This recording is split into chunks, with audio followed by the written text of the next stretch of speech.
Hi guys! Welcome back again to my channel. It's me, Jonel Sungo, of course. So for today's vlog, another informative vlog na naman ang aking i-share sa inyo, and this time it's all about ayan, good news guys para sa mga GSIS members na kagaya ko. So ayan, nalubat na yung cellphone ko.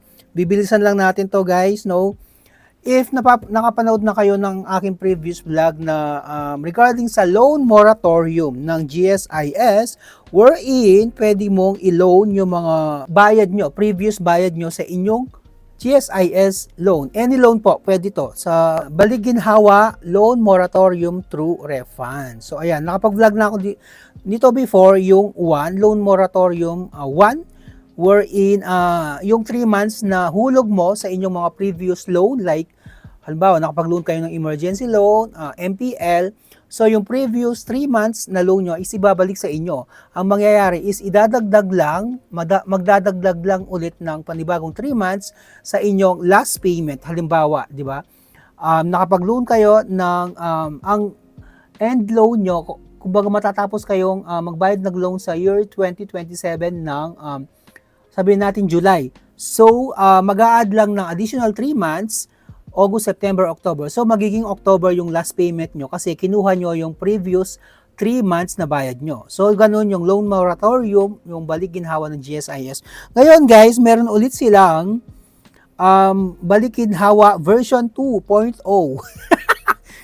Wherein, kumbaga dati, di ba, 3 months lang yung pwede nyong kuhanin. Ngayon, magiging 6 months na. Pero ang mangyayari guys, kasi since meron kayong previous na 3 months na loan, so ang mangyayari is magiging 3 months na lang ulit kasi babayaran mo yung inyong previous na 3 months. So, hindi lahat, yung mga para sa mga ano lang to, yung mga nakapag-loan before ng moratorium 1, so, imbes na magiging 6 months is 3 months na lang kasi yung previous na 3 months nyo is ibabawas doon sa loan nyo ngayon. So, without further ado guys, let's start. So, open nyo lang yung inyong GSIS app, and then dito sa ating members request form for loans, dito sa pinakababa, i-click lang natin, and then yan, may makikita kayong Balik-ginhawa 2 Loan Moratorium through Refund. So, click lang natin to guys.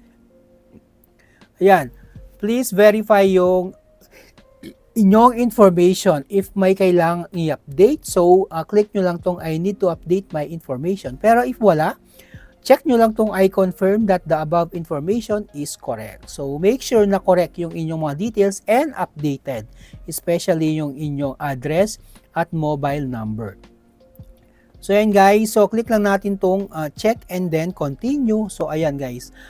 Sabi dito, under the loan moratorium through refund program, your payment from December 2025 to May 2026. So, December, January, February, March, April, May. So, 6 months ang inyong pwedeng i-refund. If any, will be accredited back to your bank account. The term of your loan will be extended by the equivalent number of months refunded but without additional interest and penalties. Yun yung kagandahan dito. Kung bagay babalik lang sa inyo yung mga previous payment nyo na walang interest. So ayan, select the loan accounts you want to apply. Those not eligible accounts, if any, are also shown in for information. So ayan guys, meron dito multi-purpose. Ayan. Kasi bago lang ako nag-loan ng multi-purpose. So wala pa akong pwedeng i-refund dito. So yung mga sabi dito, 'di ba, yung mga December 2025 and May 2026 lang yung pwede nyo i-refund. Yung previous emergency loan ko is 3416.40, and then yung emergency loan ko na pwede kong i-refund is yung 2,277.60.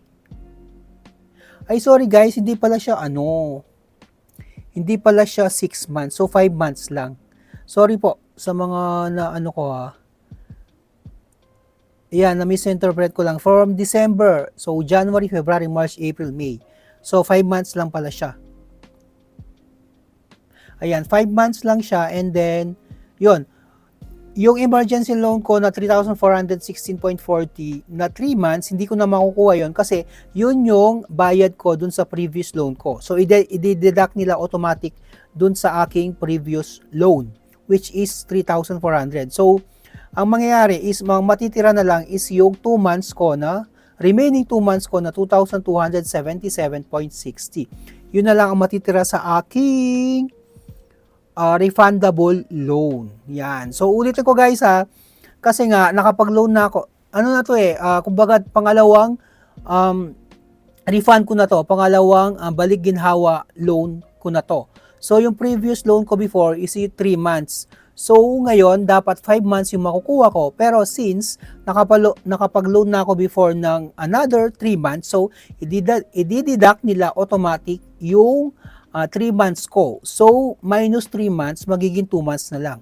So yung amount ng 2 months na maloloan ko, mare-refund ko from December 2025 to May 2026 is 2,277.60 na lang for 2 months. So ayan guys, na-gets nyo ba? So if may ma-question kayo, kindly comment na lang below. Medyo naguguluhan pa kayo, no?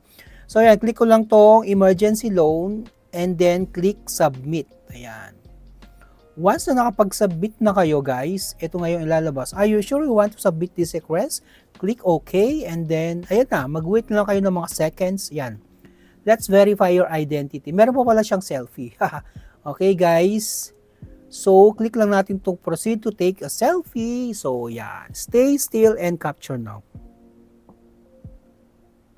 Congratulations!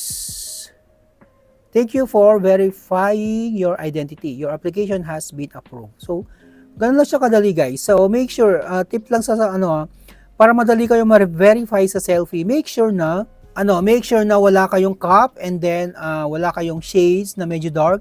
Okay lang yung may salamin. Tapos wala kayong face mask. Okay naman to.